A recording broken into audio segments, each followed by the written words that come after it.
야고보서 1장 19절로 27절 말씀을 저와 여러분이 한 절씩 교독하고 마지막 절은 함께 읽겠습니다. 제가 먼저 읽습니다.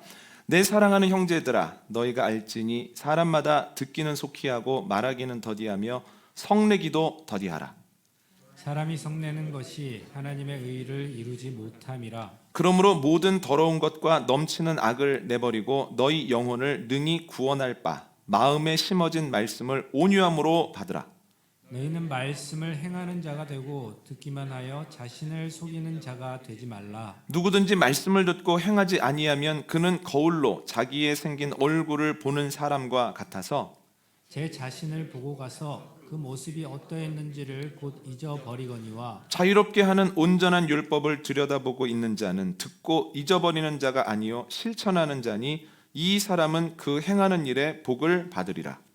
누구든지 스스로 경건하다 생각하며 자기 혀를 재갈 물리지 아니하고 자기 마음을 속이면 이 사람의 경건은 헛것이라. 함께 하겠습니다.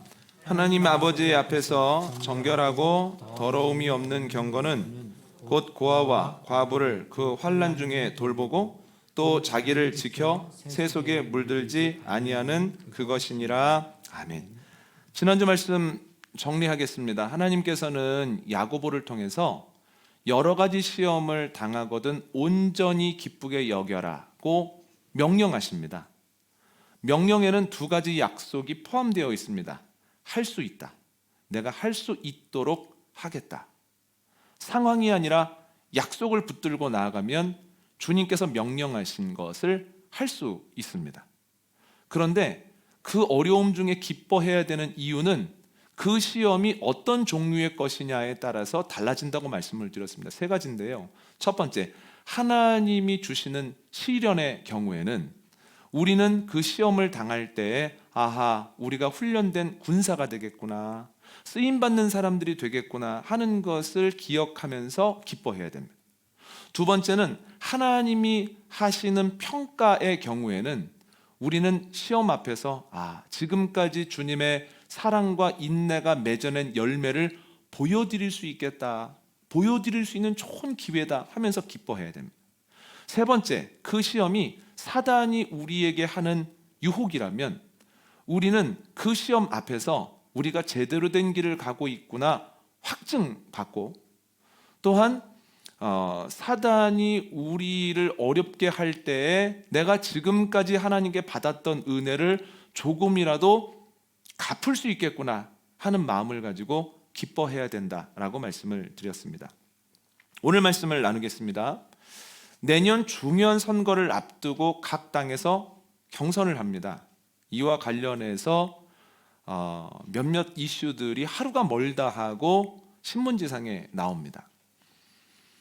지지율과 또한 이슈들을 해설하기 위해서 방송국에서는 진보와 보수, 보수와 진보 패널을 불러다가 해설을 하게 합니다. 그런데 해설을 할 때 패널들이 가장 많이 사용하는 표현은 지금 국민들은요, 국민들의 뜻은요, 요 어구입니다. 그런데 재미있는 것은 똑같이 국민들의 뜻이라고 이야기를 하는데 양쪽 패널의 이야기가 다르거나 아니면 정반대인 경우가 대부분이라는 거예요. 왜 이런 현상이 일어날까요?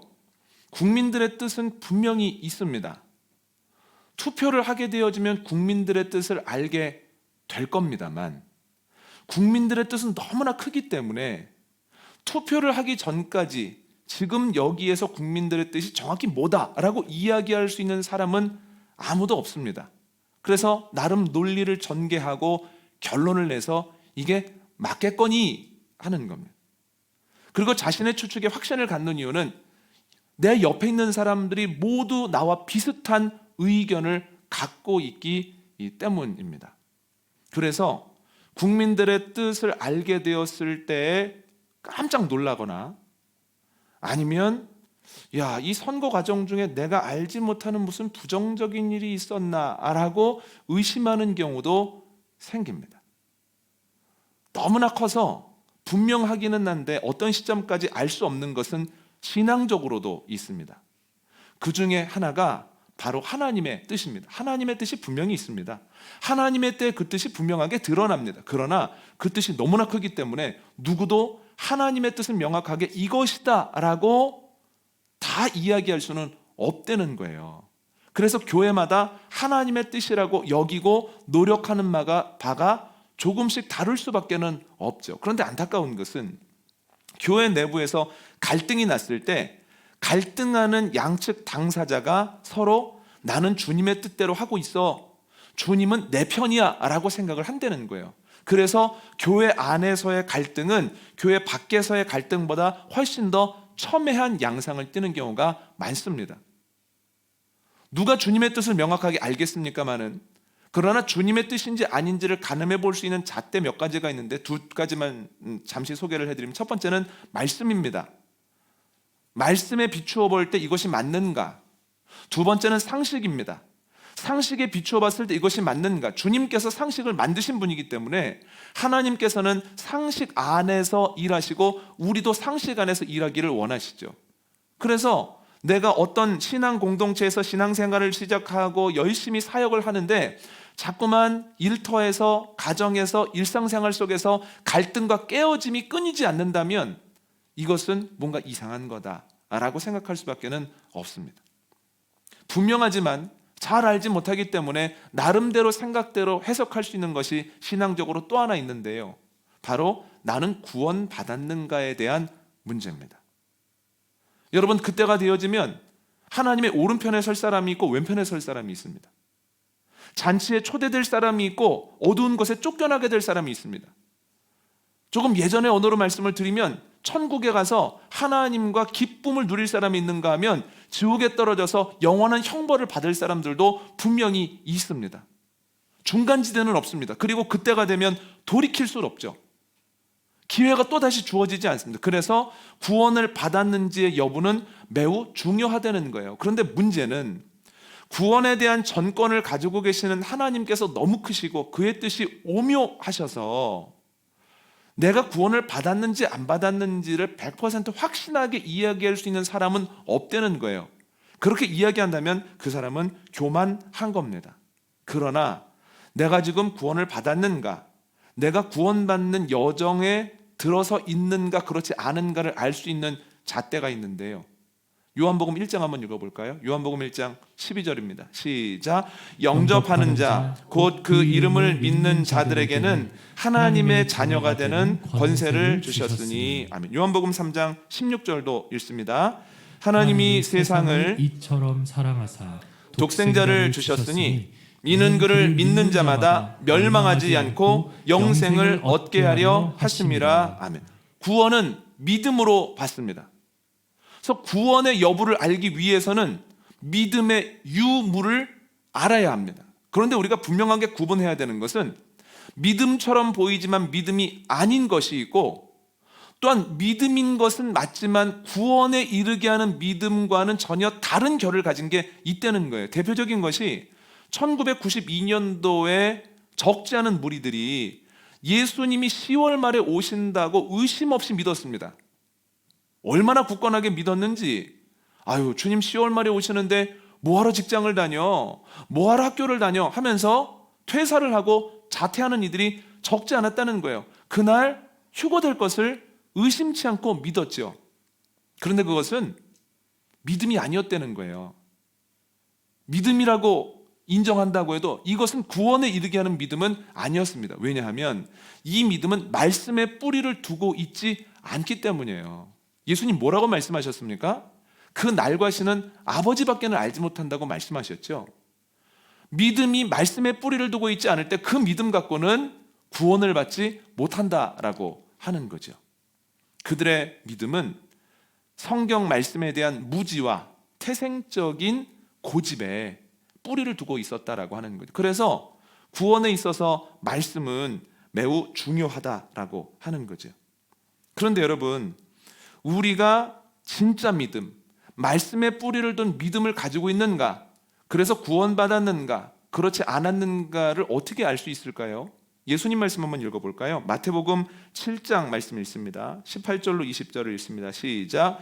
좋은 나무가 나쁜 열매를 맺을 수 없고 못된 나무가 아름다운 열매를 맺을 수 없느니라. 아름다운 열매를 맺지 아니하는 나무마다 찍혀 불에 던져지느니라.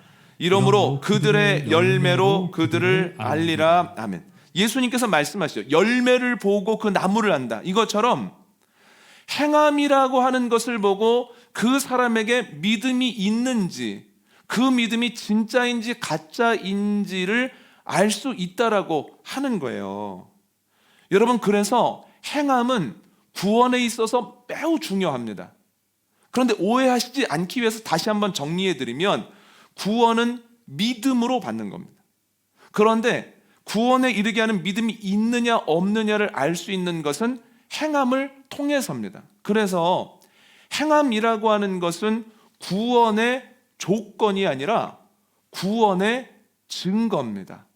아, 저 사람 행동을 보니 믿음이 있네. 먹이시는 주님에 대한 믿음이 있네. 책임지시는 주님에 대한 믿음이 있네. 현존하시는 주님, 자신을 보고 계신 주님에 대한 믿음과 두려움이 있네. 저 사람은 구원의 길을 걸어가고 있는 것 같네 라고 하는 것을 미뤄 짐작해 볼 수 있다는 거예요. 구원은 믿음으로 받습니다에 초점을 두고 쓰여진 것이 로마서와 갈라디아서입니다. 그 믿음을 가지고 있는 사람들은 이렇게 행동하게 됩니다. 또한 이렇게 행동하기 위해서 힘써야 됩니다 라고 하는 데에 초점을 둔 것이 지금 저희가 나누고 있는 야고보서입니다. 그래서 야고보서는 계속해서 행함에 대한 이야기가 나옵니다. 행함이 없는 믿음은 죽은 믿음입니다 라고까지 이야기를 합니다. 믿음이 필요 없다는 얘기가 아니라 그 믿음을 증명하는 것이 행동이기 때문에 행동에 대한 얘기가 나오죠. 지금까지도 계속 그 얘기한 겁니다. 구원받을 만한 믿음이 있다면 그는 고난을 겪을 때에 야, 하나님이 나를 미워하시나 보다, 나를 버리셨나 보다, 이렇게 오해하지 않습니다. 오히려 주님께 시험을 분별할 수 있는 지혜를 구하고 시험을 견딜 수 있는 인내를 위해 기도합니다. 그리고 주님께서 그 힘을 주셨을 때 여러 가지 시험을 만남으로 인하여서 온전히 기쁨을 누립니다. 시험 앞에서 믿음의 사람들은 뭔가 다릅니다. 이 이야기를 지금까지 나눈 겁니다. 오늘은 그 믿음을 가지고 있는 사람들은 말씀 앞에서 어떤 행동을 보이는가, 이 두 가지를 나누려고 하는데요. 첫 번째는 믿음의 사람은 말씀을 듣습니다. 19절을 보면 하나님은 야고보를 통해 이렇게 말씀하십니다. 듣기는 속히 하고 말하기와 성내기는 더디해라. 근데 여러분, 이것은 단순히 인간과 인간 사이의 대화를 의미하는 건 아닙니다. 소위 여러 강의를 들어보면 이런 말씀들 목사님들이 하시잖아요. 아유, 더 많이 들으셔야 됩니다. 들으셔야 해결됩니다. 왜 하나님이 입은 하나를 만드시고 귀는 두 개를 만드셨겠습니까? 더 들으란 얘기입니다. 이렇게 말씀하십니다. 맞는 얘기입니다만 오늘 본문에서 말하는 건 말수를 줄이라는 얘기가 아니에요. 만약에 그렇다면 내향적인 사람은 구원에 가깝고 외향적이고 활발한 분들은 구원에 멀리 떨어진 것처럼 보일 겁니다. 아니요. 믿음의 기준은, 구원의 기준은 오로지 믿음입니다. 타고난 성향이 아니라는 거예요. 21절 한번 읽어볼까요? 그 의미가 명확해질 겁니다. 시작. 그러므로 모든 더러운 것과 넘치는 악을 내버리고 너희 영혼을 능히 구원할 바 마음에 심어진 말씀을 온유함으로 받으라. 아멘. 듣는다라고 하는 것은 주님의 말씀에 대한 태도를 의미합니다. 주님의 말씀을 온유함으로 받아라, 이렇게 이야기를 하죠. 구원받는 사람들, 구원의 길을 걸어가고 있는 사람들은 온유함으로 말씀을 받는다는 겁니다. 공동 번역은 이 구절을 이렇게 번역합니다. 말씀을 공손히 받아들인다.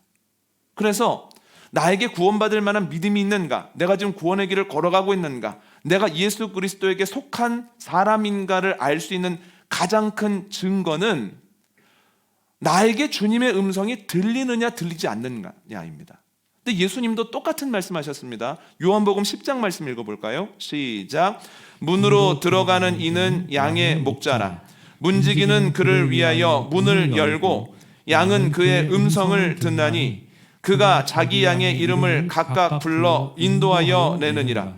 자기 양을 다 내놓은 후에 앞서가면 양들이 그의 음성을 아는 고로 따라오되 타인의 음성은 알지 못하는 고로 타인을 따르지 아니하고 도리어 도망하느니라. 아멘. 예수님은 주님과 우리와의 관계를 선한 목자와 양의 관계에 비유하십니다. 여러 가지 이유가 있는데 네 가지만 말씀을 드리면요. 첫 번째는 선한 목자가 자기가 소유한 양의 이름도 알고 상태를 아는 것처럼 주님은 우리를 잘 아십니다. 빚어 만드시고 이 땅에 보내셨고 처음부터 지금까지 다 모셨는데 왜 주님께서 우리를 모르시겠습니까? 우리의 상태와 우리의 필요를 왜 주님께서 모르시며 외면하시겠습니까? 두 번째로 선한 목자는 양을 사랑하는 것처럼 주님은 우리를 사랑하십니다. 그래서 주님은 우리가 잘 되기를 바라십니다.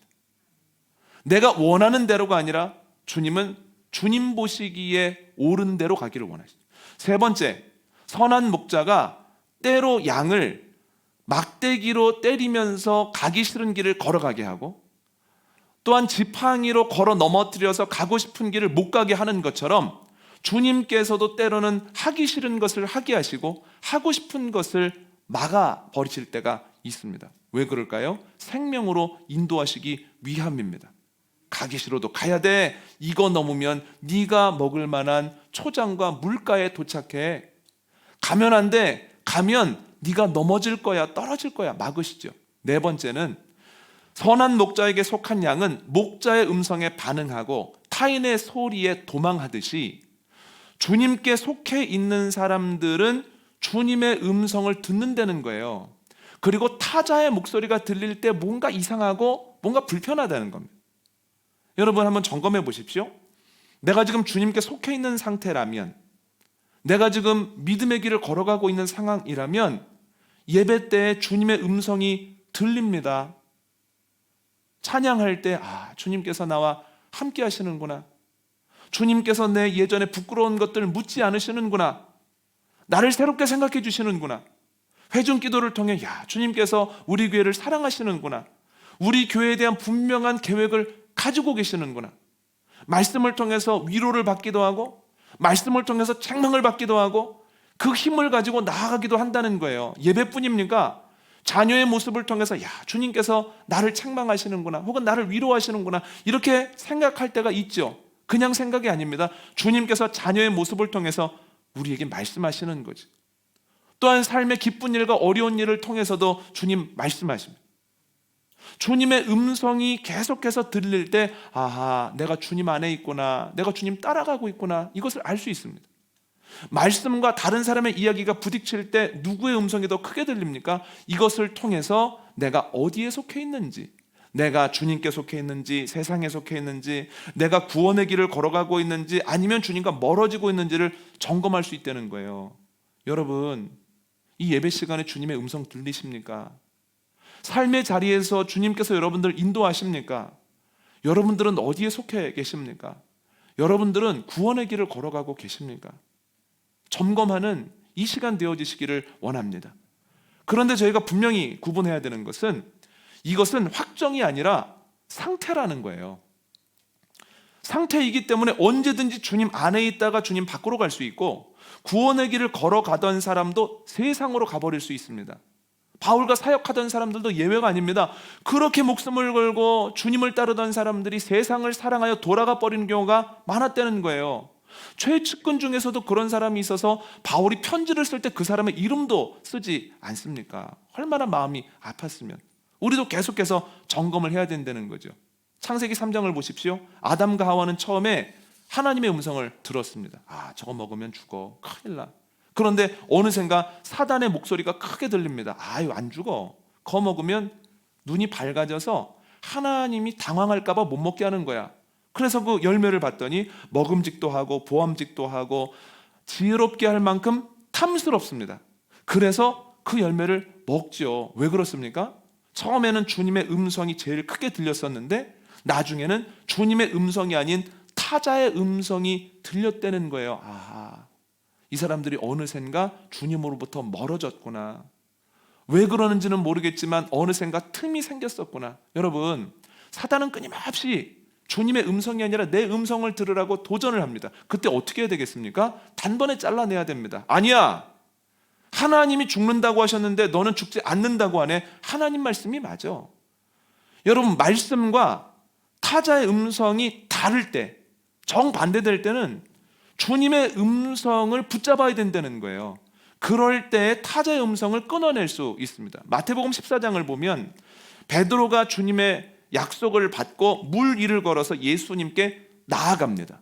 그런데 중간에 빠져요. 왜 빠집니까?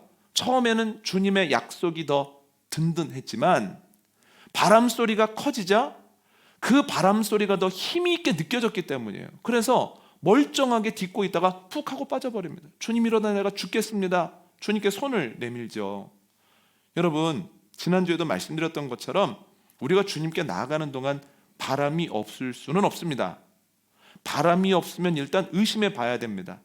그리고 주님께 더 나아가면 나아갈수록 더 강한 바람이 붑니다. 그래서 강한 바람이 불면 내가 잘 가고 있구나, 이것을 확증받아야 되고, 두 번째로 강한 바람이 불면 불수록 하나님의 말씀을 더 꽉 붙잡아야 됩니다.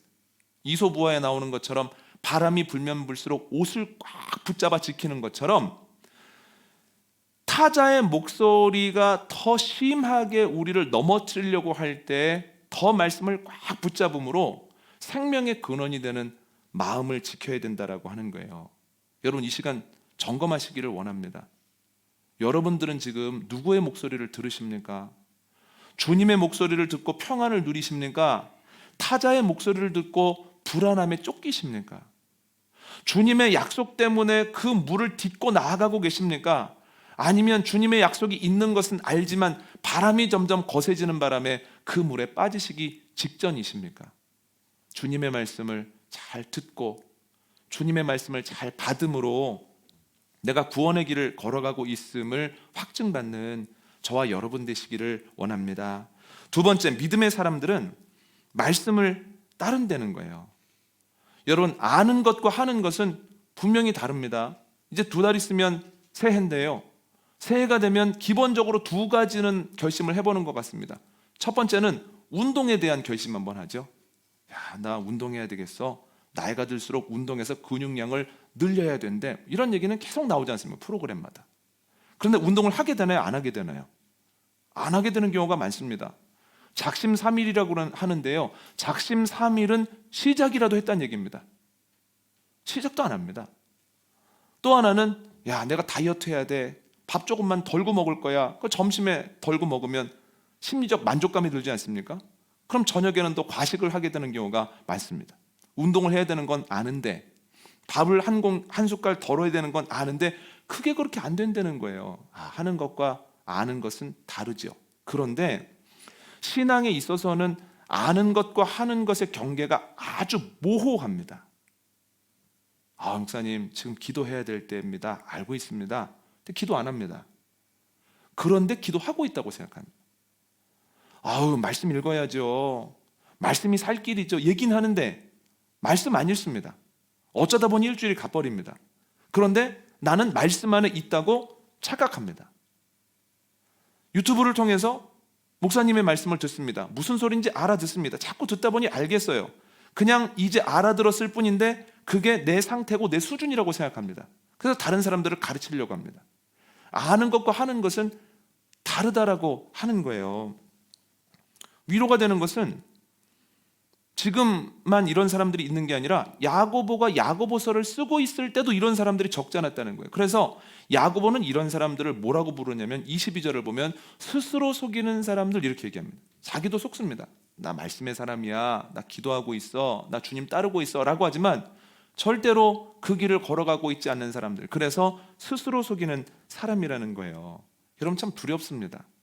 저도 목회를 하면서 그래도 몸부림치고 있어, 우리 교인들은 다 제대로 된 길을 걸어가고 있어, 구원받을 거야 라고 했는데 스스로 속였다가 주님 앞에 섰을 때 내가 너를 도무지 알지 못하겠고 네가 새벽부터 저녁까지 했던 모든 것은 불법이었다라고 말씀하시면 얼마나 끔찍하겠습니까? 그러면 내가 지금 스스로를 속이고 있는가 그렇지 않은가를 어떻게 점검할 수 있을까요?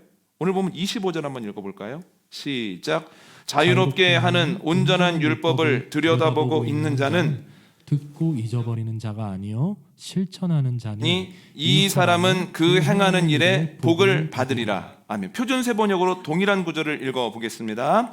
그러나 완전한 율법, 곧 자유를 주는 율법을 잘 살피고 또 그 안에서 사는 사람은 율법을 듣고 나서 잊어버리는 사람이 아니라 그것을 실천하는 사람입니다. 이런 사람은 실천함으로 복을 받을 것입니다. 아멘. 공동번역도 실천함으로 그 사람은 하나님께 축복을 받는다라고 얘기를 하고 있습니다. 실천할 때 복을 받습니다. 듣기만 하고 실천으로 나아가지 못하면 주님께서 준비하신 복을 받을 수 없습니다. 근데 여러분, 이 복이 무슨 복 얘기할까요? 하나님께서 성경에서 말씀하시는 가장 큰 복이 무엇입니까? 변화되는 복입니다. 새로운 피조물이 되는 복입니다. 새롭게 빚어지는 복이 가장 크다라고 하는 거예요. 시간을 뒤로 돌리고 싶고 나에게 인생이 새로 주어진다면 이 부분은 바꾸고 싶고 어렵죠. 그런데 주님께서 시간을 되돌려 주시지는 않지만 그러나 내가 새로운 피조물로 너를 빚어주시겠다. 예수 그리스도 안에 있기만 하면 너는 새로운 피조물이라고 말씀해 주셨다라고 하는 거예요. 여러분, 말씀을 듣고 받고 행하면 변화가 일어날 수밖에 없다는 거예요. 그래서 내가 지금 주님의 말씀을 듣는 자인가 아니면 듣기만 하고 행하지는 않는 스스로 속이는 자인가를 구분하는 가장 중요한 기준은 변화가 있는가입니다. 변화가 있는가. 요즘 새벽에 성막 나누고 있습니다. 성막은 하나님과 예수 그리스도에 대한 풍성한 지식을 줍니다. 몇 가지만 말씀을 드리면 성막의 뜰에서 성소로 들어갈 때 노수로 만든 물두멍이 있습니다. 거기에서 제사장들이 몸을 씻습니다. 몸을 씻지 않고 나아가면 주님을 만날 수 없고 죽임을 당하며 이걸 통해서 알 수 있는 건 주님께서 원하시는 건 성결이구나. 주님께 나아가기 위해서는 거룩해져야 되는 거구나. 내가 거룩함의 요소를 놓치면 주님을 알고 싶다고 해도 주님이 만나주시지 못하는구나 알 수 있죠. 또한 성막은 안으로 가면 갈수록 귀한 재료들로 만들어집니다. 이걸 통해서 알 수 있는 건 하나님의 사람들은 안으로 들어가면 들어갈수록 그 안에 귀한 것이 있습니다. 그걸 누가 보여주셨냐면 예수님이 보여주셨습니다. 예수님은 겉으로는 흠모할 것이 없는 듯 보였으나 그 안에는 모든 사람들을 살리고도 남을 만한 생명이 가득 넘쳐났다라고 하는 거예요. 성막을 통해서 우리도 그래야 된다고 하는 것을 알려주시는 거예요. 성막의 가장 큰 특징은 뭐냐면 다른 신전과는 다르게 하나님을 상징하는 조형물이 없다는 겁니다. 성막을 보면 다른 신전의 요소들과 비슷한 것이 꽤 있거든요. 그런데 단 하나 하나님의 모습이라고 새겨놓거나 부어 만들거나 두드려 만든 것은 아무것도 없습니다.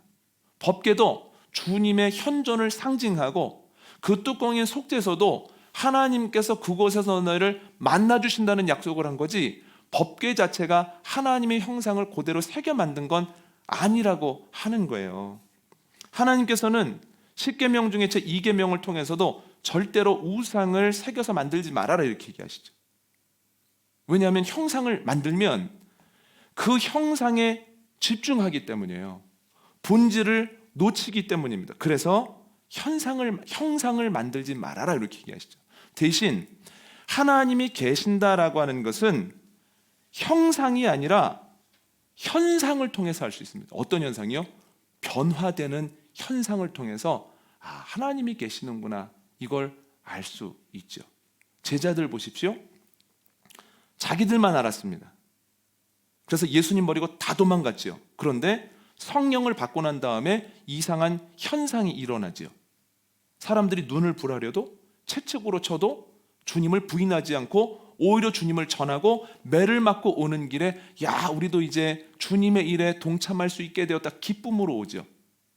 이상한 현상이 일어난다라고 하는 거예요. 제자들은 움켜쥐던 사람들입니다만 그런데 성령을 받고 난 다음에는 자신들이 가지고 있는 것을 내놓아서 같이 쓰는 사람들이 됐다는 거예요. 내가 주님을 따르고 있다, 주님이 내 안에 계신다, 우리 가정과 교회 안에 계신다라고 하는 가장 큰 증거는 형상이 아니라 현상입니다. 종교가 타락했을 때 나타나는 것은 현상이 없기 때문에 형상에 집중합니다. 예수님이 이 땅에 오셨을 때 모습을 한번 생각해 보십시오. 사람들이 모두 어떤 것에 집중하냐면 예루살렘 성전의 크기와 그 화려함에 집중합니다. 예루살렘 성전에서 나올 때 그 노을 질 때의 모습을 그 학자들이 얘기를 하는데, 그 노을빛이 성벽에 비쳐서 금빛으로 바짝바짝 빛났다는 거예요. 그러니까 예수님을 따르던 사람들조차도 야, 주님 너무 멋있지 않습니까? 대단하지 않습니까? 형상에 집중하죠. 예수님 뭐라고 말씀하십니까? 내가 돌 위에 돌 하나도 남지 않도록 다 허물 거다.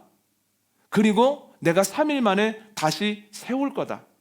이 사람들이 왜 형상에 집중했을까요? 현상이 나타나지 않으니까요. 그래서 형상을 보는 겁니다. 근데 예수님 뭐라고 말씀하시냐면, 하나님이 살아계시다는 증거는 형상으로 증명하는 게 아니라 현상으로 증명하는 거라는 거예요. 여러분, 지금의 교회들을 한번 보십시오. 교회들이 주님께서 축복하셔서 이렇게 큰 건물을 갖게 되었고 많은 사람들이 모이게 되었습니다. 형상입니다. 형상으로는 지금 우리가 주님과 동행하고 있다는 것을 확신하지 못합니다. 그때 함께 하셨다는 증거는 될 수도 있을지 모르겠습니다. 그러면 우리는 무엇으로 주님의 살아계심과 주님이 우리 안에 계심을 증명할 수 있겠습니까? 현상이에요. 우리의 변화되는 모습, 그 현상을 통해서 증명할 수 있습니다. 또 하나는 이해하지 못하는 현상을 통해서 주님의 살아계심을 증명하죠. 이스라엘 사람들은 장령만 60만 명입니다. 가족들까지 합치면 최소 200만 명에서 250만 명입니다. 그 대규모의 숫자가 40년 동안 광야에 있었는데 누구도 굶어 죽지 않고 헐벗지 않았다는 거예요. 왜 그렇습니까? 주님이 그들과 함께 하셨습니다. 계산으로는 안 나오는데 죽지 않았습니다. 주님이 살아계심을 현상으로 보게 되었다라고 하는 거죠. 여러분, 현상으로, 변화로 내가 주님을 따르고 있다라고 하는 것을 알게 되고 주님의 살아계심을 증명하게 되는 저와 여러분 되시기를 원합니다. 어제 어떤 분이 오셨어요. 갑작스럽게 주일 예배에 참석하지 못하게 되셨다고 하면서 온라인으로 이번 주에는 드리겠습니다. 그리고 저와 간단히 대화를 하시는데 이런 말씀하시더라고요. 목사님, 참 이상합니다. 예전에는 왜 이렇게 빨리 일요일이 돌아와?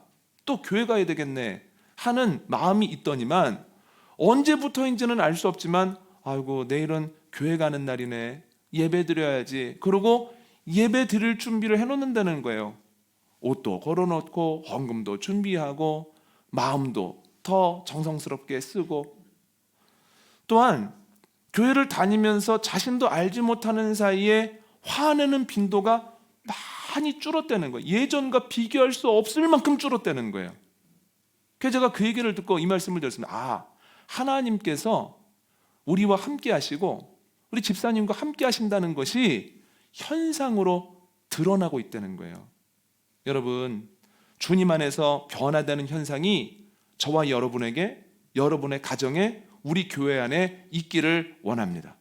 그래서 우리가 주님 따라가고 있구나, 내가 잘 가고 있구나, 이대로만 가면 내가 잔치에 참여할 수 있겠구나, 그것을 확증받는 저와 여러분 되시기를 원합니다. 오늘 말씀 정리합니다. 구원을 받았는가 그렇지 않았는가에 대한 것을 정확하게 알 수는 없습니다. 그러나 잣대가 있는데 바로 믿음입니다. 그리고 그 믿음은 행동을 통해서 유무를 진단할 수 있습니다. 첫째, 믿음의 사람은 주님의 말씀을 듣습니다. 주님이 나를 아시고 사랑하심을 알기에 그 음성에 귀를 기울입니다. 두 번째, 믿음의 사람은 주님의 말씀을 따릅니다. 실천함으로 주님께서 주시는 복을 누립니다. 주님이 내 안에, 우리 가정에, 교회에 계심으로 일어나는 현상, 변화를 경험합니다. 행함으로 믿음을 증명하는, 믿음의 사람으로 행하기 위해서 힘쓰는 복된 일주일 되시기를 원합니다.